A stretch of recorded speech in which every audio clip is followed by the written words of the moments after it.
দেখো সব হাই বাবু, একটু হাই করে দাও। হাই হাই বলে সবাইকে, হাই বলে সবাইকে। হাই বাবু, তোমার বাবু বলতে হবে না, তুমি হাই বলো।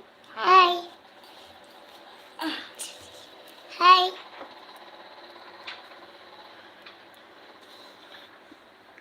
ঠিক তোমার মতো মিষ্টি সোনা। বাবু তুমি রাতের বেলা খেয়েছো? তুমি খেয়েছো জিজ্ঞেস করছি মাসি। বলো হ্যাঁ আমি খেয়েছি। আমি খাইছি। খাইছি না, বলো খেয়েছি। ভাত খাইছি। খেয়েছি, খাইছি বলে কেউ খাইছি, খেয়েছি, খেয়েছি। তোমাকে এখানে হিন্দি বলতে বলিনি আমি। সাব্বির বলছে আমি আসছি। কেন ভাবির কি হলো বলো? সাব্বির দিদিভাই বলছে সাব্বির কাঁদছে, ওর জন্য আমি কাঁদছি। সাব্বির কিসের জন্য কাঁদছে, কি হয়েছে জিজ্ঞেস করলাম, কিছু বলছে না। মরিয়াম বলছে আমি ভালো আছি গো বাবু। মাসি হলো, মাসি রাতে খেয়েছো? দিদি ভাই হাত দেখাচ্ছ, হাত দেখো, হাত দাও। সাব্বির বলছে যদি পৃথিবীর সব রং মিশে গিয়ে কালো হয়ে যায় তবুও তুমি রঙিন থাকবে, কারণ চোখ বন্ধ করলেই তোমার রাজকন্যার মতো দেখি। শুভরাত্রি। তোমার রাজকন্যার মতো দেখি। শুভরাত্রি। দিদিভাই বলছে বাবা তোমার হাসিটা তো খুব সুন্দর, পুরো নকুদা। মাসি কি বলছে শোনা তোমাকে? সবাই একটু লাইক করে দিও। মাসি কি বলেছে তোমাকে শুনেছো? দিদিভাই খাওয়া দাওয়া করেছো?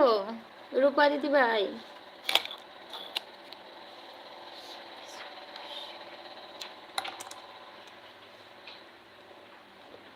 বাপি আছো?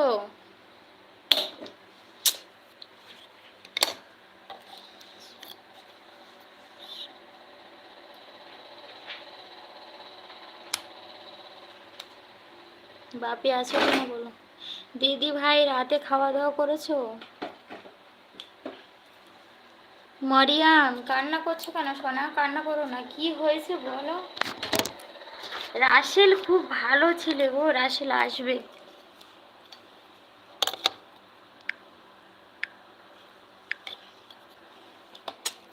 ক্যামেরা আসবে।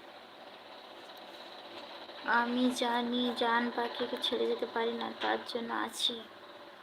সাব্বির কান্না করো না, কি হয়েছে বলো। দিদি ভাই আছো না বেরিয়ে গেলে?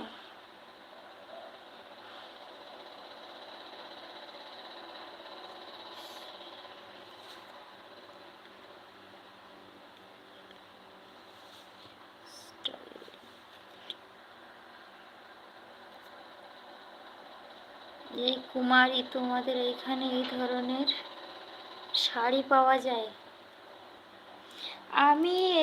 আমি সব মাদের ওখানে গিয়েছিলাম এখান থেকে 2 বছর আগে, ওখান থেকে নিয়ে এসেছি গো দিদিভাই। আমাদের বিহারেও পাওয়া যায় না, না তামিলনাড়ু পাওয়া যায় না, আমি সব ওখান থেকে নিয়ে এসেছি।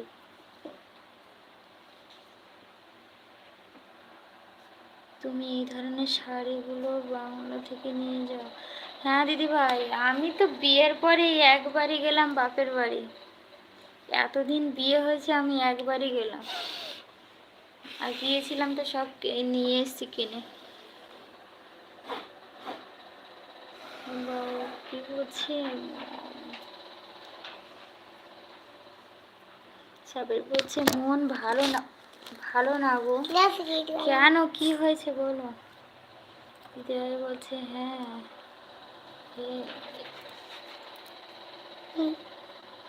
মরিয়ম কান্না করছো কেন সোনা? কান্না করো না। রাসেল আসেনি তো কি হয়েছে, ও আসবে, ও হয়তো কাজে ব্যস্ত আছে। দিদি ভাই চলে এসো, নাচ করি গো। যাও, আমি তো নাচ পারি না, তুমি আমাকে নাচ শিখিয়ে দেবে। চশমা পাঠাচ্ছ ওগুলো কার জন্য? আমার জন্যে?